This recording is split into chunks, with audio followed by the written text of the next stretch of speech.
banyak bergurau dan terjebak dalam hal-hal yang tidak ada manfaatnya untuk akhirat. Itu yang pertama. Sebab umur 40 tahun itu Bapak sekarang berada di puncak, dia tidak akan naik lagi ke atas, tetapi mengarah ke bawah. Mengarah ke bawah. Subhanallah. Itu yang aneh. Maka kalau tidak bergurau, kan biasa bergurau, biasa.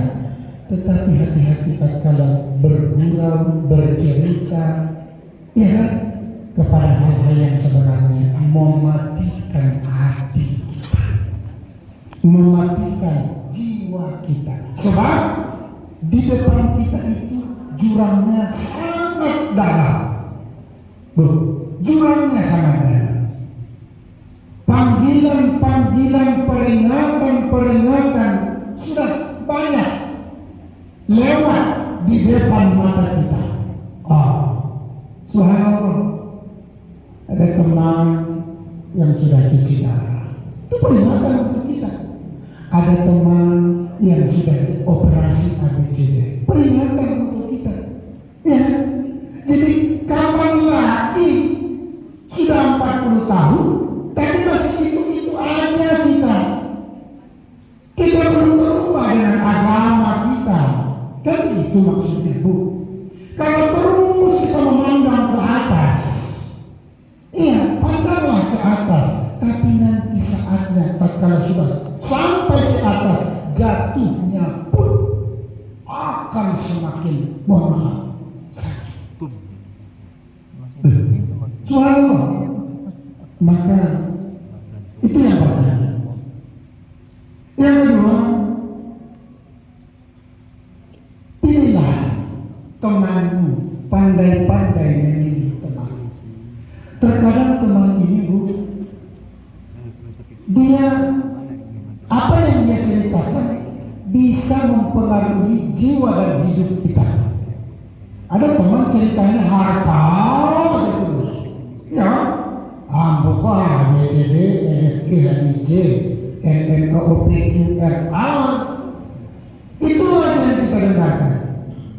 Maka kata Fudail bin Iyad, hati-hati kalau sudah umur 40 tahun ke atas, cari teman yang mengarahkan kamu kepada akhirat. Iya, sebelum datang penyesalan. Karena itu yang kita saksikan. Selanjutnya, jangan gelisah, jangan berkeluh kesah, dan jangan kesal dengan kehidupan sehari-hari. Itu katanya, selalu penuhi dirimu dengan rasa syukur dan sabar.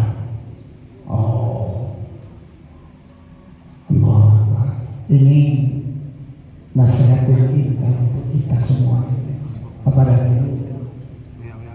hidup ini pasti tidak usah kita ceritakan, tapi kita rasakan langsung pada kita masing-masing. Penuh rintangan. Sekarang aja kita sudah mulai kacau pemikirannya sekarang. Seharusnya kita selesai pilkada kan tenang kita. Sekarang makin kacau. Jujur, maka tidak usah terlalu bersedih, tidak usah terlalu gelisah, sebab umurmu sudah sampai di puncak, tinggal turun ke bawah. Kalau kata nasihat guru-guru kita dulu, jalan yang besar itu menantimu, menunggumu. Maka jangan sampai kau terabaikan dengan cerita-cerita sesaat yang membuat hatimu semakin keras. Kan begitu Bapak Ibu. Lalu yang terpenting yang harus kita tanamkan dalam hidup kita, bersyukurlah. Ustaz, kalau itu yang pedomani, kapan saya akan naik? Kan begitu. Kapan saya saya akan menggapai lagi impian besar saya. Kan begitu. Justru dengan syukur dan sabar tanpa gelisah dan bersedih, insya Allah akan terang benderang hidup kita. Coba kalau kita bersedih terus, angan-angan kita terlalu besar, membuat hati kita semakin keras. Ya, kalau hati sudah keras, tidak ada lagi yang masuk, Bu, tidak ada. Itu kan kata dia, itu yang merasakan saya, itu fakosat qulubuhum. Kenapa keras hati itu, Ustaz? Karena tola alaihimul amad. Umur udah 40 tahun, tapi aman-aman masih. Waduh, terkadang orang itu tidak mungkin kita capai, tangan kita pendek. Ya, membuat kita capek dalam hidup ini. Lalu apa? Kita realistis saja. Bagaimana realistisnya? Kembalikan semuanya kepada Allah Subhanahu wa Ta'ala. Ada seorang ulama Mesir mengatakan begini, sering saya sampaikan ini kepada jamaah, Pak.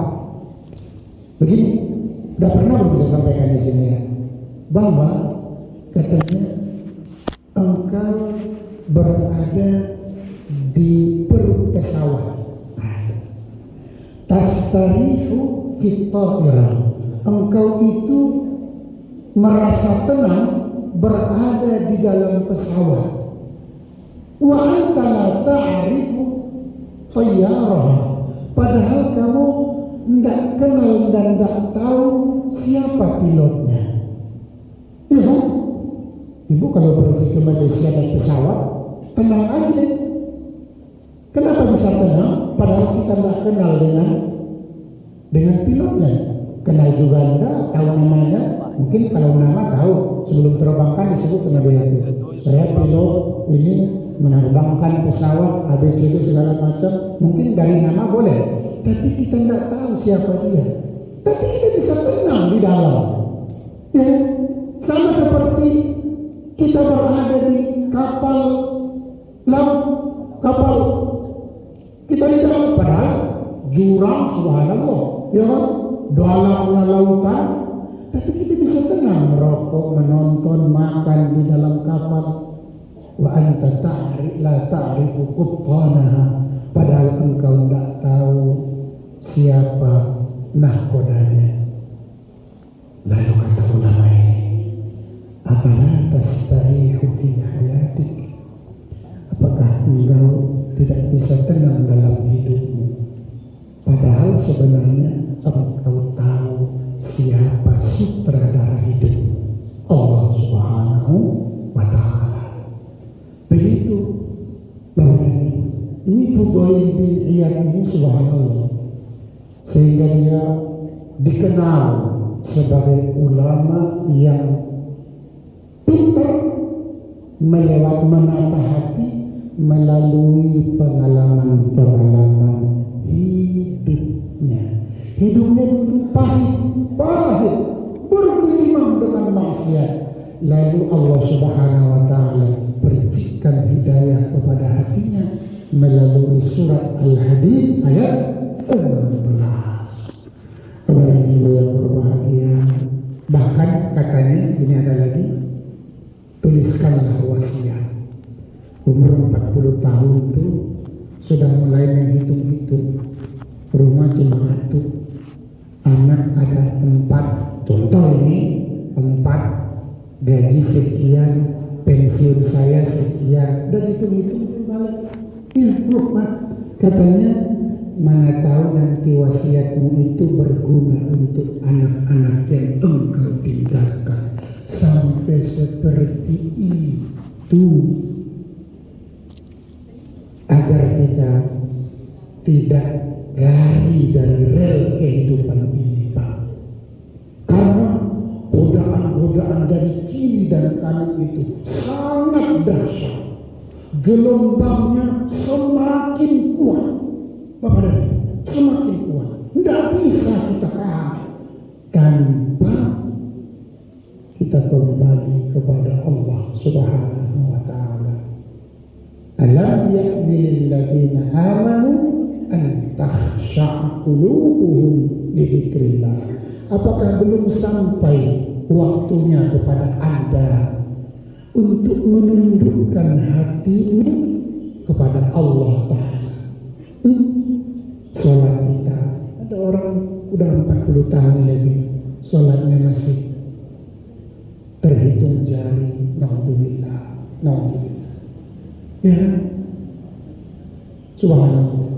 Wa ma nazala minal haqq, dan tunduk kepada ketentuan-ketentuan Allah. Coba Pak, kalau nanti sekiranya, ini mohon maaf kepada kita semua, sekiranya nanti saatnya tiba, sudah waktunya datang ajal kepada kita, lalu Allah bertanya di alam kubur sana kepada kita, apa yang engkau berbuat selama di dunia?